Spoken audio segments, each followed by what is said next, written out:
you, but let me read it out. Thank you. So we have one question. So we are in the process of finalizing a house. How does the capping work?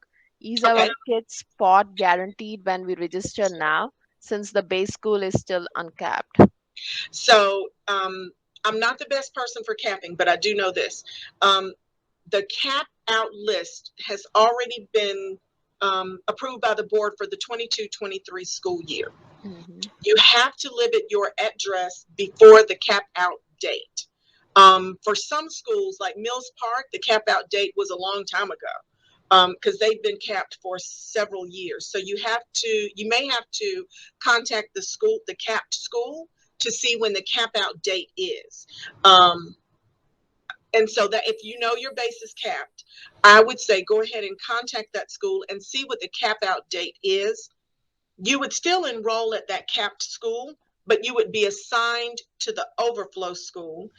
There is an identified overflow school. However, I don't think it's listed anywhere. You have to call the school to get it.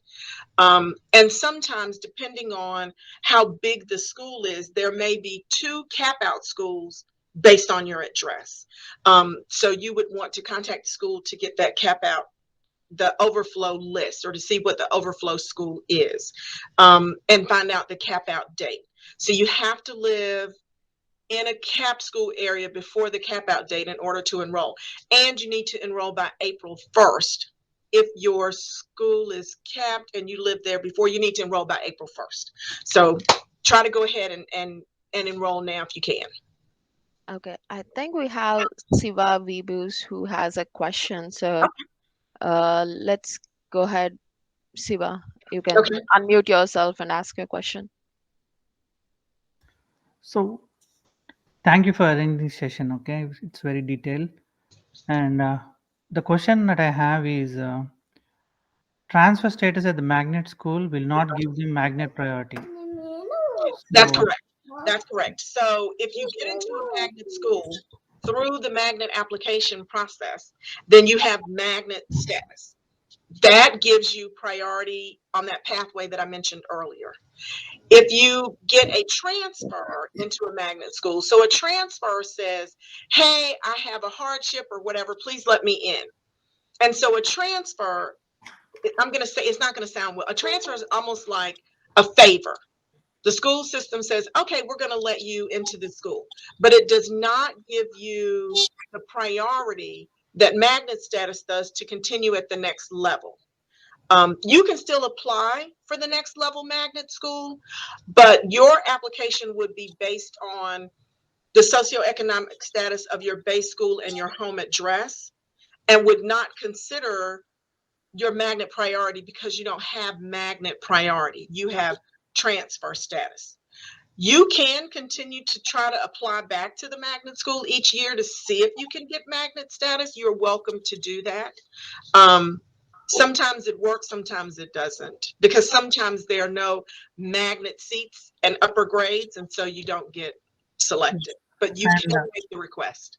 when do the waiting pool moves the date or is there a final date? Yes, so I don't have the actual dates, but they typically do them mid-March. So I would say in a couple-ish weeks. And then they try to do it again maybe early April. So right now, families can ask back to base. Right now, families can choose charter because I think charters are also doing acceptances. So they'll give it, a week or so and kind of see, okay, now we can see where there are some open seats. So they'll review that applicant pool to fill open seats. And then again, typically early March, they'll do the they'll do the applicant pool processing again. And then periodically throughout the summer, if a principal recognizes three magnet kids have left, then they can reach out to the Office of Student Assignment and say, hey, I've got 3 seats. Can you fill them? But that's just kind of random as needed. So the official ones will happen in March and April, and you'll get an email in advance. Now, it might only be a couple of days in advance, but you'll get an email in advance that says, hey, on Tuesday, we're going to review the wait list. If you no longer want to be considered for that school, you can remove your child from that applicant pool. Because if you don't remove your child from the applicant pool, you're saying, yes, I still want to be considered. And then if your child's selected, they're automatically assigned to that school. So you have to be cognizant. If you're in an applicant pool, do you still want to be considered for that school? Sometimes by April, you might have made your plans for your commute. You might have changed your job start time so that you can do the commute. You might have created a carpool. You might have set up your before and after school care and with the school you're selected for. And you might go, oh, I've done all this work. I don't want that magnet now because I've already got everything settled. That's why they give you an opportunity to take your name out of the applicant pool if you no longer want to be considered for that school. Okay, and you'll still consider my priority one, right? When you are reassigning. Yes, so you stay in the applicant pool for your first choice school. That's correct. Okay. Is that what you were asking? Yeah. Okay, yes. You stay in the applicant pool for your first choice school. Okay. Yeah, I'm good. Okay, thank you. Okay, so let me go with the next question before we open up for the other parent who raised the hand.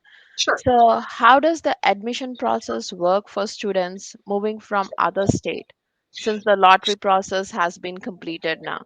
Perfect. Are there any seats allocated for transfer students?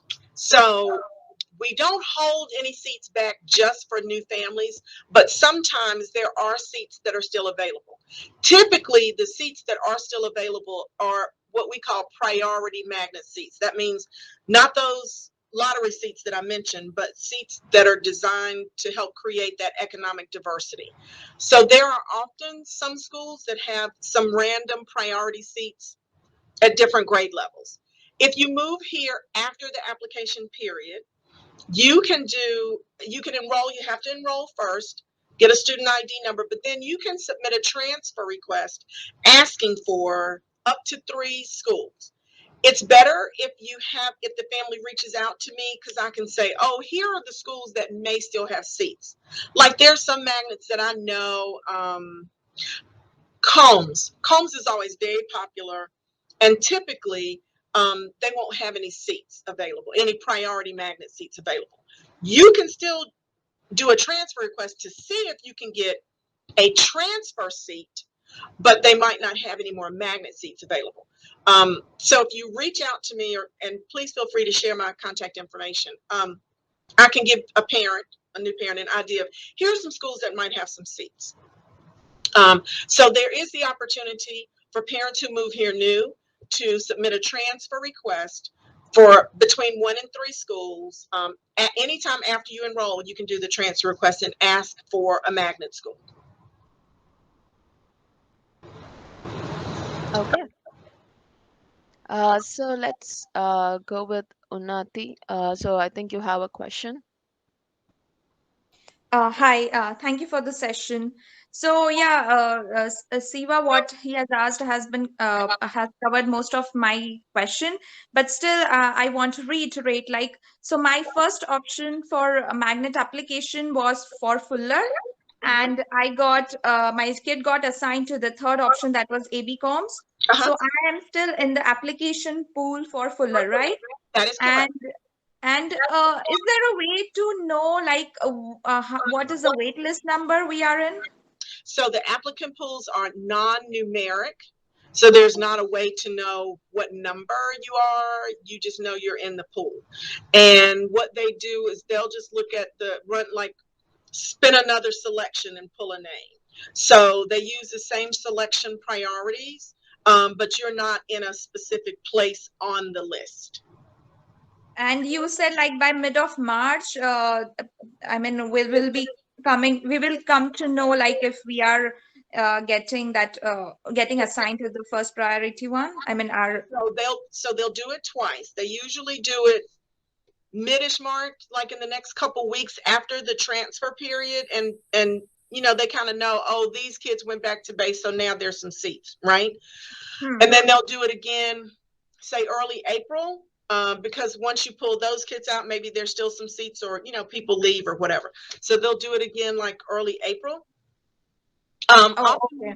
Often we do a second chance application period, so we'll notify like you're still on the wait list for Fuller, right?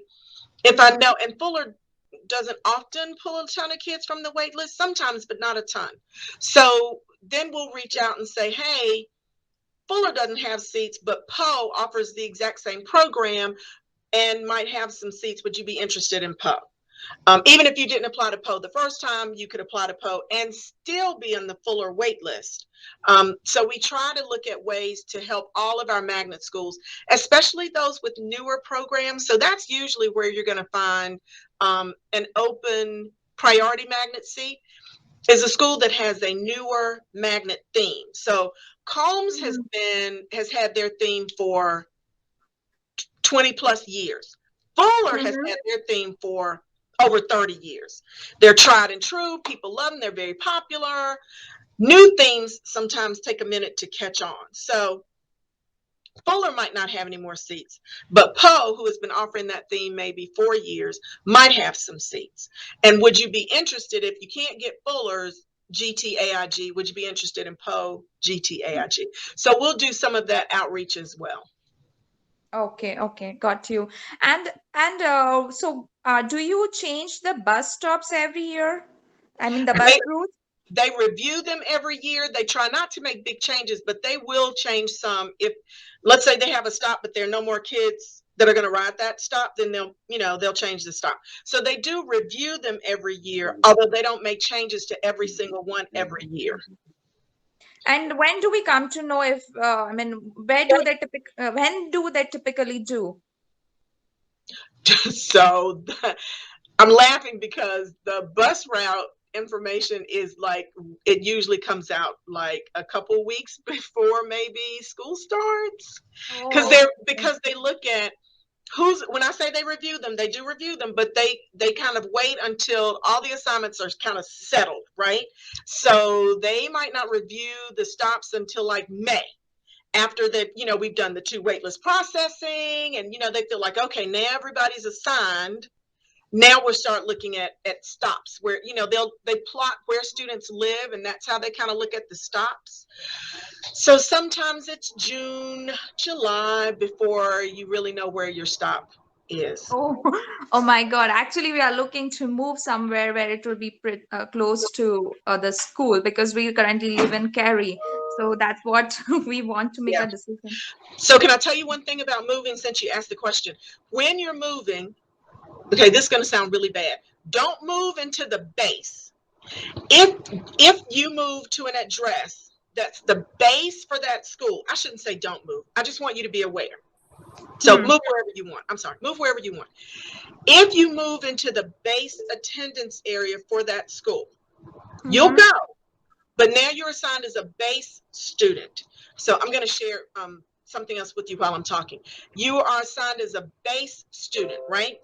And so a base student does not have the same level of priority in magnet selection as a magnet student. So I'm going to share this with you just real quick.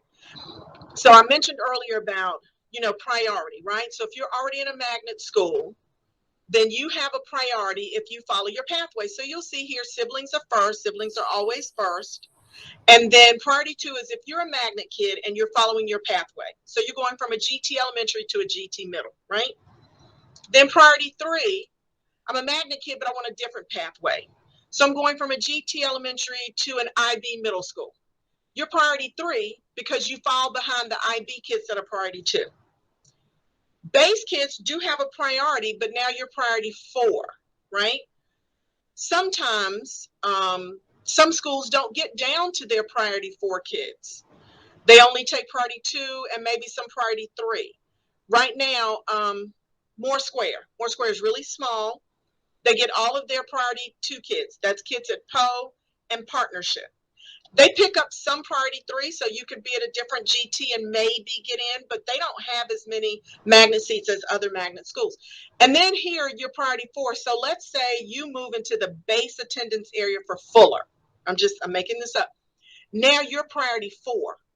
You may be able to get in at Carnage or Ligon or whatever the GT school is for your address, but if there are a bunch of kids in these 2 levels, you may not be able to get in.